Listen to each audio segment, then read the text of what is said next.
গল্প অবিস্মৃতি। লেখিকা নরিন বিরতিশা। পর্ব ৫।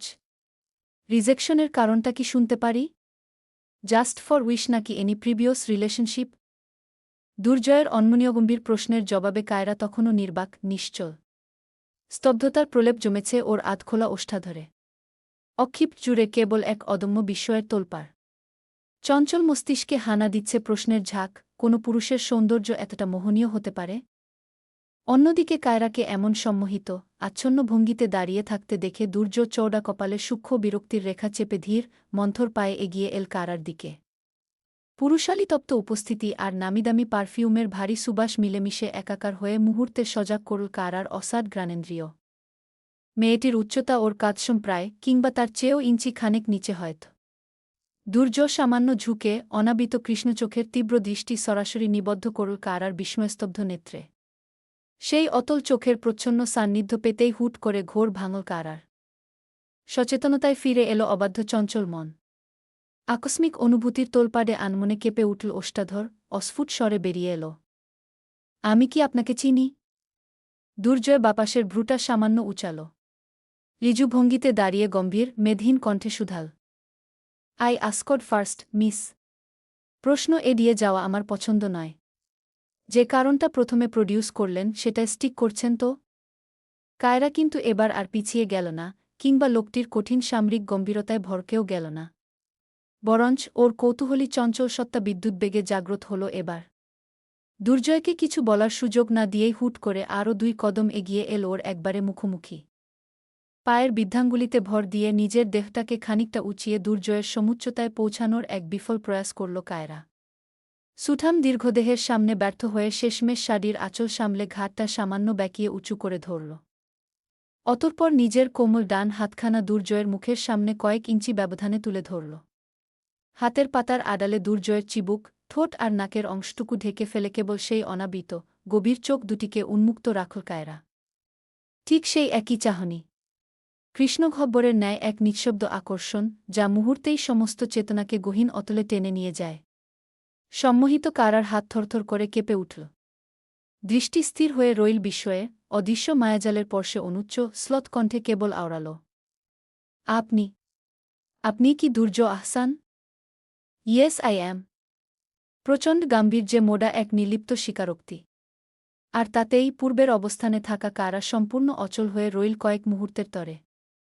কিন্তু পরক্ষণে চেতনার সব কোটি দুয়ার একসঙ্গে খুলে যেতেই এক অনির্বচনীয় অনুভূতির জোয়ার এসে আছড়ে পড়ল ওর চঞ্চল সত্তায়। হাতখানা ঝট করে নামিয়ে নিয়ে ২ কদম পিছিয়ে গিয়ে দুর্জয়ের আপাদমস্তক নিরীক্ষণ করতে লাগল মুগ্ধ দৃষ্টিতে। সেদিন শুধু চোখ রেখেছিল, আজ দেখল পুরো দুর্যষ্টাকে।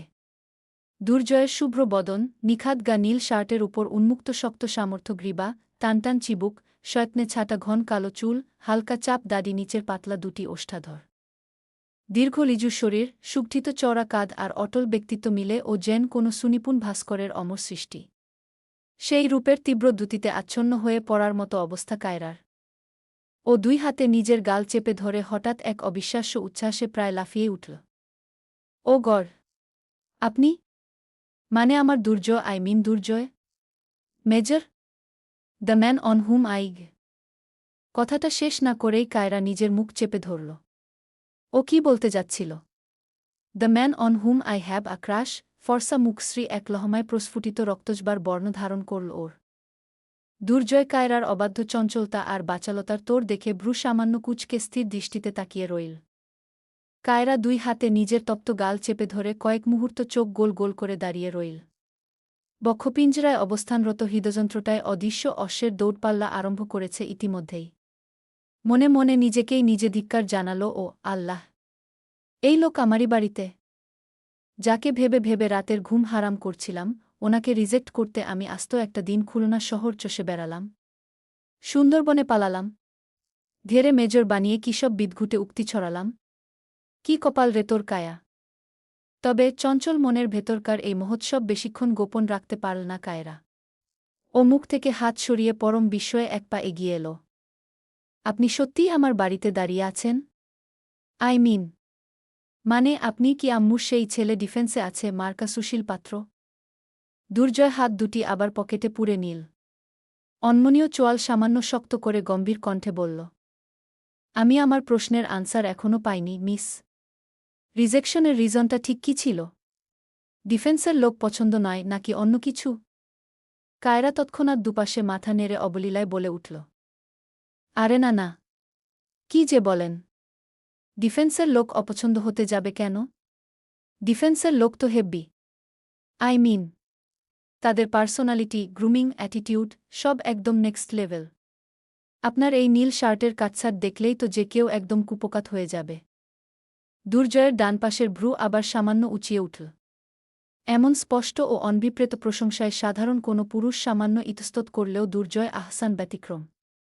ও কেবল নিজের স্বভাবসুলভ শান্ত কণ্ঠে শুধাল, তাহলে একটু আগে যে ঢুকেই বললেন এই বিয়ে করা পসিবল না? কায়রা এবার 2 হাত বাতাসে ছড়িয়ে বলল, আরে ওটা তো টেকনিক্যাল এরর ছিল মিস্টার। পাত্রের নাম চেহারা হাইড করে রাখলে এমন তো ভুল বোঝাবুঝি হতেই পারে, তাই না?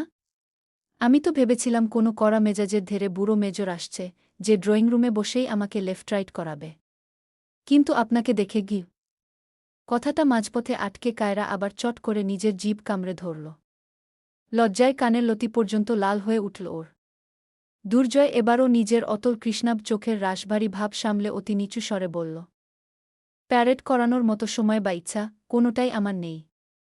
So you are safe. তাই? সত্যি? তাহলে কি আমি ধরে নেব যে আগামী সপ্তাহেই বিয়ে? মানে সব কিছুর প্রস্তুতি নেওয়া শুরু করে দেওয়া যায়? দুর্জয় কায়রার অবাধ্য চঞ্চলতা আর বিরামহীন বকবকানি নিঃশব্দে পর্যবেক্ষণ করল, ধীর গলায় কেবল এটুকুই বলল, that depends on your and my family. And your final decision. আরে ফ্যামিলি রাজি। শুধু আমিই বাগদা দিচ্ছিলাম। সেই যাই হোক, এই মুহূর্ত থেকে আমার ডিসিশন 100,000% হ্যাঁ।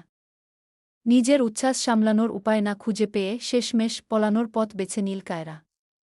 দুর্জয়ের দিকে চেয়ে প্রফুল্ল কণ্ঠে বলল, আমি আমি একটু আম্মুদের ডেকে নিয়ে আসছি। আই মিন নিচে যাচ্ছি। দুর্জয় কিছু বলার আগেই কায়রা নিজের শাড়ি কোনমতে সামলে নিয়ে চট্টে হরিণীর মতো ঝড়ের গতিতে ঘরের দরজা পেরিয়ে এক প্রকার দৌড়ি লাগাল দোতলার সিঁড়ির দিকে। আর পেছনে নিস্তব্ধ ব্যালকনিতে দণ্ডায়মান দীর্ঘদেহী সৈনিকটি কায়রার ধেয়ে যাওয়া চঞ্চল চরণের দিকে তাকিয়ে এক দীর্ঘ নিঃশ্বাস ত্যাগ করল। ঠোঁটের কোণে অতি অলক্ষে ফুটল এক চিলতে অমায়িক, নিখাত হাসির স্পর্শ। পরক্ষণেই গম্ভীর ব্যক্তিত্বে ভারিক্কিতে চাপা পড়ল তা। আব্বু ফুপি, আমি বিয়েটা করতে চাই। প্রফুল্ল কণ্ঠে বেশ চেঁচিয়ে কথাটা বলার পর মুহূর্তই কারার বোধগম্য হল ড্রয়িং রুমে শুধু তার পরিবার নয়, উপস্থিত পাত্রপক্ষ। অজ্ঞাত মানুষগুলোর সামনে এমন হ্যাংলামি করায় নিজেকেই নিজে ধিক্কার জানাল কায়রা। কি করছে আজকে ও? এতটা নির্লজ্জ ও কি আগে কখনো ছিল? এক চরম অনভিপ্রেত লজ্জার ঢেউ এসে আছড়ে পড়ল কায়রার সমস্ত অস্তিত্ব জুড়ে। ও 2 চোখ খিচে বন্ধ করে প্রকাণ্ড এক অপরাধীর মতো স্থাণু হয়ে দাঁড়িয়ে রইল। সোফায় উপবিষ্ট আঞ্জুমান ইয়াসির আর আনোয়ার সাহেবের হাতের চায়ের কাপ মাঝপথে থমকে গেছে। অন্যদিকে সাজেদা চৌধুরী, আতিকা বেগম আর ইথিকা 3 জনেই বিস্ময়ে কয়েক সেকেন্ড নির্বাক থেকে পরক্ষণেই নিঃশব্দে মুখে আঁচল চেপে ধরলেন। আঞ্জুমান ইয়াসির চশমার ফাঁক দিয়ে কায়রার লাল হয়ে ওঠা মুখের দিকে তাকিয়ে বেশ কড়া গলায় বললেন, কায়রা, এগুলো কোন ধরনের অসভ্যতা? ঘরে মেহমান বসে আছেন আর তুমি সিঁড়ি থেকে নেমে এভাবে চেঁচামেচি করছ? সাজেদা চৌধুরী চাপা হেসে কায়রার উদ্দেশ্যে শুধালেন, আমার বুড়ো ছেলেটাকে পছন্দ হলো তাহলে? প্রচণ্ড উচ্ছ্বাসে মগ্ন কায়রার সম্মুখে উপস্থিত কাউকেই ভালো করে দেখেনি। আকস্মিক পরিচিত কণ্ঠস্বর ভেসে আসতেই পিটপিটিয়ে চোখ মেলে তাকাল ও। আর সামনেই সাজেদা চৌধুরী, ইথিকা আর আতিকা বেগমকে দেখে রীতিমতো আকাশ থেকে পড়ল যেন। বিস্ফোরিত কণ্ঠে বলল, আন্টি, আপনারা? ইথিকা এবার উঠে ওর দিকে এগিয়ে এসে বলল, হ্যাঁ জুনিয়র, আমরাই তো। ছেলে যাদের তারাই তো আসবে, তাই না? মানে? ফের বোকা প্রশ্ন। বিস্ময়ে আচ্ছন্ন মস্তিষ্কটা স্বাভাবিক জিনিসটাও ধরতে পারছে না।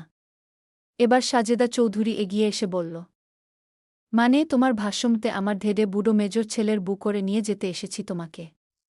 হবে তো আমার ছেলের একমাত্র সহধর্মিনী? শ্রবণান্ত্রেসকে বিশ্বাসযোগ্য ঠেকছে না কারার। আশ্চর্যের চূড়ান্তে অবস্থান করছে ও। মানে? আপনিই মেজরের আম্মু? মানে আপনি আমাকে পছন্দ করেছিলেন? সাজেদা বেগম মৃদু হাস্যে ঘাড় দোলালেন। অকস্মাৎ সমগ্র বিষয়টার কার্যকারণ অনুধাবন করতে পেরে বোকা বনে গেল ও। ততক্ষণে দুর্জয়ও এসে উপস্থিত হয়েছে সেখানে। দুর্জয়ের বাবা ইকবাল সাহেব চশমাটা ঠিক করে নিয়ে হাসি মুখে আনোয়ার সাহেবের দিকে চাইলেন, অত্যন্ত প্রফুল্ল কণ্ঠে বললেন, আনোয়ার সাহেব, আমাদের তো কায়রা মাকে প্রথম দিন থেকেই শতভাগ পছন্দ। মিষ্টি মাটার মতো এমন চঞ্চল, প্রাণবন্ত একটা মেয়ে আমাদের গম্ভীর বাড়িটাকে এক নিমেষে আলোয় ভরিয়ে দেবে। এবার আপনাদের আর তরুণ প্রজন্মের অভিমতটা জানা দরকার গু। বলেই তিনি ছেলের দিকে তাকালেন। আনোয়ার ইয়াসির ও ভবিষ্যৎ জামাই এর দিকে চেয়ে বললেন, দুর্জয় বাবা, কায়রা আমার ছোট মেয়ে। ভাই বোনের সবার ছোট হওয়ায় ছোটবেলা থেকেই ভীষণ দুষ্টু আর আদুরে ও। ওর ছেলেমানুষই তো তুমি দেখলে। তোমার কি মতামত? আমাদের মেয়েকে কি তোমার পছন্দ হয়েছে? একটা মাত্র প্রশ্ন। আর এতেই উপস্থিত সকলের স্নায়ুর চাপ বেড়ে গেল যেন দ্বিগুণ হারে। চঞ্চল হরিণীটির দৃষ্টি স্থবির হল মুহূর্তেই। দুর্জয় সেই ডাগর নেত্রে চাইল এক পল। অতঃপর গুরুজনদের দিকে তাকিয়ে বলল, আমার কোনো আপত্তি নেই গিয়ে। ব্যাস মুহূর্তেই শোরগোলে পূর্ণ হল গোটা ড্রয়িং রুম। গুরুজনরা একে অপরের মুখে মিষ্টি দিলেন। ঠিক হতে লাগল দিনক্ষণ। এদিকে কারার মনে তখন শত প্রজাপতি ডানা মেলে উঠছে। হেই আপু, আমাকে তো খুব খেপাচ্ছিলেন আমার বর বুড়ো হবে। দেখলেন তো? চোখ দুটো মেলে দেখেছেন আমার মেজর সাহেবকে? উনি যদি গ্লোবাল হ্যান্ডসাম কম্পিটিশনে অ্যাটেন্ড করতেন না, ফার্স্ট প্রাইজটা একদম সসম্মানে বগলদাবা করে নিয়ে আসতেন। কি বুঝলেন? রাত তখন ৯টা ছুঁই ছুঁই। শুভ্র কুয়াশার চাদরে ঢাকা শহর খুলনার কোণে কোণে শীতের নীরবতা ঘনীভূত হয়েছে খানিকক্ষণ। রাতের খাওয়া দাওয়া সেরে কায়রা নিজের কক্ষে না গিয়ে পায়রার কক্ষে এসেছে ওকে জ্বালাতে। পায়রা তখন ল্যাপটপে জরুরি কাজে মগ্ন। হুট করে কায়রার এমন কথায় ল্যাপটপের স্ক্রিন থেকে চোখ সরিয়ে ও দিকে তাকিয়ে চরম বিরক্তি ভরে ল্যাপটপটা ধাপ করে বন্ধ করে পাশে রেখে খেকিয়ে উঠল। আহারে আমার বিশ্বের সবচেয়ে সুদর্শন পুরুষের বউ! একদম গলে জল হয়ে যাচ্ছিস যে, ঢং কমা কায়া। এখনও এঙ্গেজমেন্টটাও হয়নি, পাকা কথা শেষ হয়েছে মাত্র। এত হ্যাংলামি শুরু করেছিস কেন? কায়রা কুণ্ঠাবোধ করার বদলে আরও একধাপ এগিয়ে এসে বিছানায় স্টান হয়ে বসল। চটপটে গলায় বলল, আরে হি, এনগেজমেন্ট আর কাল পরশুর দূরত্ব মাত্র। চাপ নিস না ব্রো। বর তো আমার কনফার্ম। আমি তো এখন শুধু তোর জন্য আফসোস করছি রে। বয়স তো বাড়ছে, অথচ কপালে একটা বুড়ো ব্যাডারও দেখা নেই। শেষমেশ কি তুই সালমান খানের ফিমেল ভার্সন হওয়া ট্রাই করছিস নাকি? বল না ভাই, বুঝিস না তোর টেনশনের রাতে ঘুম হয় না আমার। পায়রা দামবার পাত্রী নয়। বোনের এমন অপমানমূলক কথা সহ্য করল না একটু। ফুঁসে উঠে বলল, তোর অত আমার বিয়ে নিয়ে ভাবতে হবে না, অসভ্য মেয়ে। তোকে আমি দেখাচ্ছি। কথাটি শেষ হতেই পায়রা কোল বালিশটা তুলে কায়রার গায়ে সজোরে ছুঁড়ে মারল। কায়রাও দ্রুততার সহিত বালিশটা এড়িয়ে নিয়ে বিছানার অন্য কোণে ছিটকে গেল। আরে হি, সত্যি কথা বললে এত জলে কেন রে তোর? ও আম্মু দেখে যাও, সালমান খানের ফিমেল ভার্সন আমাকে মারতে আসছে। পায়রাও ছাড়ার পাত্রী নয়, তেরে গিয়ে কায়রাকে চেপে ধরে মাথার বেলি ফুলের গাজরা ছিঁড়ে ফেলে চুল ধরে টানাটানি শুরু করল। সূক্ষ্ম কুহেলির আস্তরণ ঠেলে পঙ্কজরঙা সূর্যটা এখন মধ্যগগনে। হালকা শীতল হাওয়ার দোলায় ক্যাম্পাসের সুবিশাল কৃষ্ণচূড়ার শুকনো পাতা ঝরে পড়ছে ক্ষণে ক্ষণে। ক্লাস শেষ করে বিশাল করিডোর বেয়ে এগিয়ে চলেছে ৬ জনের বিচ্ছু বাহিনী। প্রাক্তনী আর বর্তমান শিক্ষার্থীদের পদচারণায় বেশ সমাগমপূর্ণ স্থানটা। তবে এই কলকাকলির মাঝেও কায়রার চিরাচরিত চঞ্চল কণ্ঠস্বর যেন আলাদাভাবে কান ঝালাপালা করছে বন্ধুমহলের। তোরা বিশ্বাস করবি না ইয়ার। ওনার ওই গম্ভীর মুখের সানগ্লাস ছাড়া লুকটা যে দেখেছে, সে আর কখনো পৃথিবীর কোনো সাধারণ পুরুষের দিকে তাকাতেই পারবে না। I mean, he is a proper discipline charm. অনবরত কথার তোড়ে বিরক্ত বন্ধুমহল। এসে থেকে সেই একই কথা বলে যাচ্ছে ও। বারংবার একই কথার পুনরাবৃত্তিতে কপাল চাপডাল রুশাফ। সবার হয়ে মেধা বিষণ্ণ বদনে বলল, কায়া, তুই কি শপথ নিয়েছিস যে তুই আর তোর আগে প্রপার ডিসিপ্লিন চার্মের বিয়ের আগে আমাদের কান দুটো খোয়াবি? বিগত ৩ ঘণ্টা যাবৎ একটানা মেজরের রূপ বর্ণনা শুনতে শুনতে আমাদের মাথার নিউরনগুলো পর্যন্ত এখন প্যারেড করা শুরু করেছে। তুজা ওড়নার আঁচলটা ঠিক করতে করতে বিরক্ত ভরে বলল, আরে থাম তো মেধা। ওর প্রেমে পড়া বর তো কপালে জুটে গেছে, এখন ও তো আমাদের উপর মানসিক অত্যাচার চালাবেই। শালি, একটু শান্ত হয়ে হাঁটা যায় না? আরে ইয়ার, যে সুদর্শন তাকে তো সুন্দর বলবই, আসলে তোদের হিংসে হচ্ছে, বুঝলি? একদম নিখাদ হিংসে। নিহার এবার হাতের খাতাটা দিয়ে কায়রার মাথায় হালকা এক চাপ বসিয়ে দিল। হ্যাঁ, তোদের মেজরের জন্য আমাদের রাতে ঘুম আসছে না। ফালতু বকবক বন্ধ কর তো এবার। ঠিক তখনই ইভান চটজলদি পরিস্থিতি সামাল দিতে বলল। আচ্ছা চল। ভার্সিটির সামনে নতুন ফুচকার স্টল দিয়েছে শুনলাম। চল যাই। সকাল থেকে কিছু খাইনি গু। সকলে সমস্বরে বলল। হ্যাঁ চল। সবাই মিলে ক্যাফেটেরিয়া পেরিয়ে মেইন গেটের দিকে পা বাড়াতেই কায়রার মুঠোয় থাকা ফোনটা আচমকা ভাইব্রেট করে উঠল। অলস ভঙ্গিতে স্ক্রিনে চোখ রেখেই এক লহমায় স্তব্ধ হয়ে গেল ও। হৃদপিণ্ডটা লাফিয়ে যেন একেবারে গলায় এসে ঠেকল। অপরিচিত বা আনসেভার্ড নম্বর নয়, কন্ট্যাক্ট লিস্টে স্পষ্ট জবলজবল করছে একটি মাত্র নাম্মাই মেজর। দুরন্ত গতি মুহূর্তেই মন্থর হয়ে এলো ওর। অতি সন্তর্পণে নোটিফিকেশন বা টেনে মেসেজটা উন্মুক্ত করতেই ওষ্ঠাধরের কোণ আপনা-আপনি লাজুক হাসিতে প্রসারিত হল। এসেছে এক অতি সংক্ষিপ্ত বার্তা। কোথায় আছেন? কায়রার চঞ্চল আঙুলগুলো চকিতে কিবোর্ডে ঝড় তুল। এই তো ভার্সিটিতে এসেছি। আপনি? কয়েক সেকেন্ডের নীরবতা। কায়রা চাতক পাখির মতো স্ক্রিনের দিকে চেয়ে আছে। পরক্ষণেই অপর পাশ থেকে উত্তর এল। ক্যাম্পাসের বাইরে।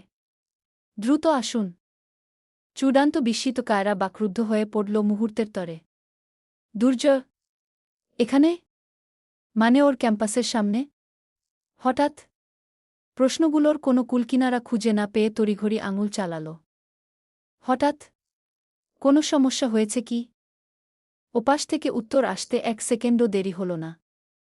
সামনে আসুন বলছি গু। সংক্ষিপ্ত, রাশভারী, চূড়ান্ত দর্থহীন কথা। কায়রার হৃৎপিণ্ডে অদৃশ্য এক হাতে কে যেন সজোরে নিংড়ে ধরল। চঞ্চল হরিণীটির পা দুটো স্বয়ংক্রিয়ভাবেই দিকে অগ্রসর হল প্রধান প্রবেশদ্বারের দিকে। পেছন থেকে মেধা আর তুজা চেঁচিয়ে উঠল। কি রে কায়া? কোথায় যাচ্ছিস তুই? ফুচকার দোকান তো বাদিকে। কায়রা ঘাড় না ঘুরিয়েই হাত নেড়ে দ্রুত কণ্ঠে বলল। তোরা গিয়ে ফুচকা খা, আমায় একটু ইমার্জেন্সি কাজ সামলাতে হবে। পরে কথা বলছি। বন্ধুমহলের কৌতূহলী দৃষ্টিকে পেছনে ফেলে কায়রা প্রায় এক প্রকার ছুটেই ক্যাম্পাসের মূল প্রবেশদ্বার পেরিয়ে বাইরে এসে দাঁড়াল। শহরতলির ব্যস্ত রাজপথের মোড়ে সুবিশাল এক বটবৃক্ষের ছায়ায় থমকে দাঁড়িয়ে আছে সেই পরিচিত চকচকে কালো রঙের গাড়িটা। আর তার বনেটে হেলান দিয়ে দণ্ডায়মান দীর্ঘদেহী সৈনিকটি। পরনে কফি রঙা একটা casual full sleeve shirt, trouser আর চোখে সেই কৃষ্ণাব সানগ্লাস। কায়রা ওড়নার আঁচল সামলে সামান্য দূরত্ব বজায় রেখে হাঁফাতে হাঁফাতে গিয়ে দাঁড়াল। অনাবিত ডাগর চোখে বিপুল কৌতূহল আর একরাশ বিস্ময় ফুটিয়ে স্লথ কণ্ঠে শুধাল। আপনি হঠাৎ এখানে? মানে কোনো প্রবলেম? দুর্জয় চোখের সানগ্লাসটা এক হাতে খুলে শার্টের কলারের ফাঁকে আটকে নিল। অতল গম্ভীর কৃষ্ণনেত্র দুটি নিবদ্ধ হল কায়রার চঞ্চল মুখশ্রীর উপর। ধীর কণ্ঠে বলল। সমস্যা থাকলে তবেই আসতে হবে। উইদাউট এনি রিজন আসতে পারি না। কায়রা ইতস্তত করে নিজের হাত দুটো পেছনে লুকিয়ে বলল। না, মানে আসতে পারেন না তা নয়, কিন্তু এভাবে হঠাৎ এমন করে তাই আর কি। দুর্জয় হাতঘড়িটার দিকে এক ঝলক দৃষ্টি বুলিয়ে নিল। এদিক দিয়েই যাচ্ছিলাম তো ভাবলাম আপনাকে একটু ড্রাইভে নিয়ে যাওয়া যাক। গাড়িতে উঠুন কু। অকস্মাৎ দুর্জয়ের এমন প্রস্তাবে ভড়কে গেল কায়রা। সবিস্ময়ে বলল। গাড়িতে উঠব? কিন্তু আমার তো এখনও ফ্রেন্ডদের সাথে গু। ওকে কথা শেষ না করতে দিয়েই দুর্জয় বলল। I don't have all day, miss Kaira. Just get in কে। সামরিক মেজাজে ভরপুর গম্ভীর ভরাট, সুদী কণ্ঠস্বরের সামনে কায়রার সমস্ত চঞ্চলতা এক নিমেষে ডানা গুটিয়ে নিল। কোনো অনর্থক যুক্তি খাটানোর সাহস হল না ওর। নিঃশব্দে অধর দংশন করে গাড়ির শেষ সিটে গিয়ে বসতে গেল। সঙ্গে সঙ্গে পুনরায় বাধাপ্রাপ্ত হল দুর্জয়ের কাছ থেকে। পেছনে যাচ্ছেন কেন? কায়রা ঘুরে তাকাল। আমতা আমতা করে বলল। তো তাহলে? সামনে এসে বসুন। অধিকারটার উত্তরাধিকারী আপনি গি। কায়রা ইতস্ত করছে দেখে দুর্জয় বলল। ভয় পাবার কারণ নেই। আমি বাঘ কিংবা ভাল্লুক নই যে আপনাকে খেয়ে ফেলব। দুর্জয়ের সংক্ষিপ্ত কথার পিঠে বহুভাষী কায়রার সমস্ত বাক্যুতা এক লহমায় হাওয়া হল। ও একটু কাচুমাচু মুখে ওড়না গুটিয়ে নিয়ে ধীর সে গাড়ির সামনের আসনটিতে বসল। ওর আসন গ্রহণ শেষে দুর্জয় ড্রাইভিং সিটে বসে গাড়ি চালু করল। সেটি ছুটে চলল অজানা এক গন্তব্যে। ভেতরে পিনপতন নীরবতা। তোতা পাখির মতো কায়রা অনবরত বকবকে অভ্যস্ত কায়রা এই মুহূর্তে নিজের কোলের উপর দুহাত জড়ো করে বেশ লক্ষ্মীটি হয়ে বসে আছে। পাশে বসা গম্ভীর মানবের বিরুদ্ধে কথা বলতে সাহস হচ্ছে না। জানালা দিয়ে বাইরের ধেয়ে যাওয়া তরুপল্লব দেখছিল ও। যদিও মনটা পড়ে আছে পাশের প্রস্তর মূর্তিসম মানবটির উপর। দুর্জয় স্টিয়ারিংয়ে নিজের শক্তসামর্থ্য হাত দুটি রেখে অত্যন্ত সাবলীলভাবে ড্রাইভ করছিল। তবে অলক্ষ্যে ক্ষণে ক্ষণে ড্যাশবোর্ডের আয়নায় কায়রার এহেন অনভিপ্রেত নীরবতা নিখুঁতভাবে পর্যবেক্ষণ করছিল ও। যে মেয়েটি শত মানুষের সামনে অবলীলায় কথা বলে, যে কাল্পনিক ধেরে মেজরের 14 গোষ্ঠী উদ্ধার করতে পারে, সে আজ পাশে বসে একদম নীরব। পরিবেশের এই থমথমে কৃত্রিম আড়ষ্টতা ভাঙতে দুর্জয় সামনের দিকে স্থির দৃষ্টি রেখেই সুদী কণ্ঠে শুধাল, মিউজিক পছন্দ করেন, মিস? আকস্মিক দুর্জয়ের জিজ্ঞাসু কণ্ঠে বিস্মিত কায়রা চট করে ঘাড় ঘুরাল। ইতিপূর্বে কি বলা হয়েছে মনে করতে স্মৃতির পাতা হাতরে লক্ষ্মী মেয়ের মতো মৃদু মাথা নেড়ে বলল, হুহুম করি গি। দুর্জয় ড্যাশবোর্ডের স্মুথ টাচস্ক্রিন মিউজিক প্লেয়ারের দিকে সামান্য ইশারা করে বলল, play anything you like, choose something হু। আমি আশেপাশে আর কাউকে দেখছি না। কায়রা একটু দ্বিধা নিয়ে হাত বাড়াল। মিউজিক প্লেয়ারটির উপর চঞ্চল আঙুল চালিয়ে একখানা স্নিগ্ধ ধীর লয়ের ইনস্ট্রুমেন্টাল সুর প্লে করে দিল। গুমটবদ্ধতার অবসান ঘটল যৎসামান্য। তবে পরক্ষণেই সকলে ফিরে গেল পূর্বের নিস্তব্ধতায়। দেখতে দেখতে মিনিট 10 অতিবাহিত হল, অথচ পাশের গহীন অরণ্যের ন্যায় গম্ভীর মানবের ওষ্ঠাধরে কোনো বাক্যের দেখা নেই। দুর্জয় স্টিয়ারিংয়ে এক হাত রেখে অত্যন্ত সাবলীল ভঙ্গিতে নীরবতার মধ্য দিয়ে পথ অতিক্রম করছিল। কিন্তু পাশের সিটে বসা মেয়েটির অস্বাভাবিক মৌনতা ও সুসূক্ষ্ম দৃষ্টি এড়াতে পারল না। ড্যাশবোর্ডের আয়নায় কায়রার কুঁচকে থাকা ফর্সা কপাল আর ছটফট করতে থাকা হাত দুটো দেখে দুর্জয়ের অনমনীয় ওষ্ঠাধরের কোণে অতি অলক্ষ্যে ফুটল এক চিলতে কৌতুকপ্রবণতার দেখা মিলল। সামনের ফাঁকা রাজপথের দিকে দৃষ্টি নিবদ্ধ রেখেই দুর্জয় অনমনীয় কণ্ঠে হঠাৎ বলে উঠল, এনিথিং রং, মিস? আকস্মিক দুর্জয়ের ভরাট কণ্ঠস্বরে কায়রা আচমকা সম্বিত ফিরে পেল। ও এক পলক দুর্জয়ের সুঠাম চোয়াল চেয়ে বলল, নতা তো, এভরিথিং অল রাইট। তাহলে এতটা সাইলেন্ট কেন? না মানে আসলে আমি ভাবছিলাম, আমি যদি মুখ খুলি আর আপনি যদি আবার সেই মিলিটারি মেজাজে বলে ওঠেন ডোন্ট টক, মিস, তখন তো আমার মনটাই খারাপ হয়ে যাবে। দুর্জয় এক মুহূর্তের জন্য অনাবিত কৃষ্ণ চোখে কায়রার চট্টে মুখের দিকে তাকাল। অতঃপর হালকা নিঃশ্বাস ছেড়ে নিচু স্বরে বলল, আই নেভার সেড দ্যাট। কথা বলতে কোনো রেস্ট্রিকশন নেই। আপনি বলতে পারেন গু। কথা বলতে পারেন এই দুটি শব্দের ছাড়পত্র যেন কায়রার জন্য বন্ধ দরজার হুড়কো খুলে দেওয়ার মতো কাজ করল। মুহূর্তের মধ্যে ওর সমস্ত আড়ষ্টতা আর ইতস্তত ভাব উধাও হয়ে গেল। ও বেশ কিছুটা ঘুরে দুর্জয়ের দিকে মুখ করে বসল। প্রফুল্ল চিত্তে চোখ নাচিয়ে হাত নেড়ে অনর্গল বকবক শুরু করে দিল, আরে বাবা, তাই বলুন। এতক্ষণ যে কি কষ্টে চেপেছিলাম আপনাকে বলে বোঝাতে পারব না। জানেন, আমি না একদম চুপ করে থাকতে পারি না। আমার বন্ধুরা তো আমাকে আস্ত রেডিও বলে। ক্লাসের টিচাররা অবধি আমাকে পিছনে দাঁড় করিয়ে রাখত এইসব বেশি কথা বলার জন্য। কি করব বলুন? কথা না বললেই না আমার পেট ফুলে ওঠে, দম বন্ধ হয়ে আসে। মানুষ কিভাবে যে কথা চেপে রাখে বুঝি না। একনাগাড়ে কথাগুলো বলে তবে দম ছাড়ল কায়রা।